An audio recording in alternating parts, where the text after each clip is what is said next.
बिस्मिल्लाहिर्रहमानिर्रहीम। अस्सलाम वालेकुम friends, welcome to my channel. मैं हूं शेर बानो। आप मेरा चैनल देख रहे हैं किचन विद शेर बानो। आज किचन विद शेर बानो में बनने जा रही है बहुत ही ज़बरदस्त मटन मलाई हांडी। अब मेरी आप सब लोगों से एक बहुत ही ज़्यादा रिक्वेस्ट है कि जिसने मेरे चैनल को सब्सक्राइब नहीं किया प्लीज़ इसे ज़रूर सब्सक्राइब कर दें और इसे ज़्यादा से ज़्यादा शेयर करें। तो अब मैं आपको बताती हूँ कि हमें मटन मलाई हांडी बनाने के लिए किन चीज़ों की ज़रूरत है। और सबसे पहले हम मलाई बोटी रेडी करेंगे। सबसे पहले हम मटन को मैरिनेट करेंगे। मैरिनेट करने के लिए हमें चाहिए नमक 1 चाय का चम्मच, यह है गोश्त गिलाने वाला पाउडर 1 खाने का चम्मच, काली मिर्च पिसी हुई 1 चाय का चम्मच, गरम मसाला पाउडर आधा चाय का चम्मच, अदरक लहसुन पेस्ट 1 खाने का चम्मच, क्रीम आधा कप, दही 1 कप, ये हमारा हाफ केजी मटन और उसके जो मैंने छोटे छोटे पीसेस किए हुए हैं। तो हम सबसे पहले इसको मैरिनेट करते हैं। सबसे पहले एक बाउल लेंगे, इसके अंदर दही डालेंगे, इसके बाद क्रीम, काली मिर्च, गोश्त गलाने वाला पाउडर, गरम मसाला पाउडर, नमक, अदरक लहसुन। अब हम इन तमाम चीज़ों को अच्छी तरह मिक्स करेंगे। अब इसके अंदर हम मटन शामिल कर देंगे। अब हम इसको अच्छी तरह से मैरिनेट करेंगे। मैरिनेट करके इसको कवर करके आधा घंटे के लिए हम रख देंगे। सबसे पहले हम मलाई बोटी को रेडी करेंगे।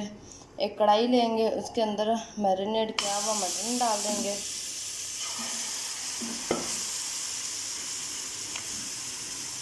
इसके बाद हम इसके में 1 लीटर पानी ऐड करके इसको 30 से 40 मिनट पका लेंगे। अगर आपके पास प्रेशर कुकर है तो आप उसके अंदर 15 से 20 मिनट प्रेशर लगाकर इसको कुक कर लें।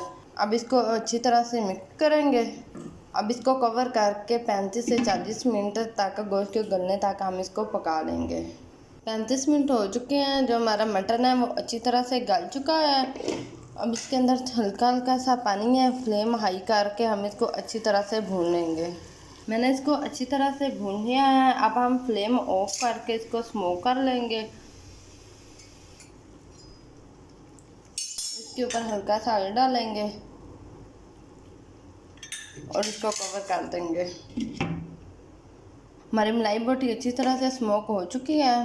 अब हम इसको निकाल लेंगे और अपनी ग्रेवी रेडी करेंगे। ग्रेवी रेडी करने के लिए हमें चाहिए खुश्क धनिया पाउडर 1 चाय का चम्मच, गरम मसाला पाउडर आधा चाय का चम्मच, हल्दी पाउडर आधा चाय का चम्मच, अदरक लहसुन पेस्ट 1 खाने का चम्मच, दही 2 खाने के चम्मच, क्रीम 2 खाने के चम्मच, लेमन जूस 1 खाने का चम्मच, सब्ज़ मिर्च बारीक कटी हुई 2 खाने के चम्मच, ऑयल हस्बे ज़रूरत, सुरख मिर्च पाउडर 1 चाय का चम्मच, नमक हस्बे ज़रूरत।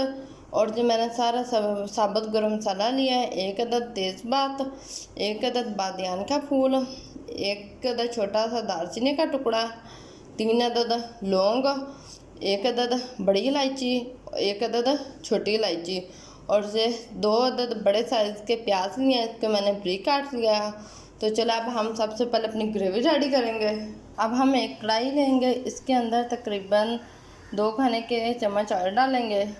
ऑयल डालकर इसके अंदर प्याज डाल देंगे।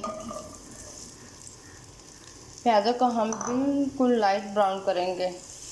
प्याज लाइट ब्राउन हो चुके हैं। अब हम इनको निकाल लेंगे और निकाल कर इनको ब्लेंड कर लेंगे। और एक बात याद रखें कि प्याज़ों को कच्चा ब्लेंड नहीं करना। कच्चा ब्लेंड करने से जो ग्रेवी होती है वो भी नहीं अच्छी बनती और सालन के अंदर वो टेस्ट नहीं आता जो हमें चाहिए होता है।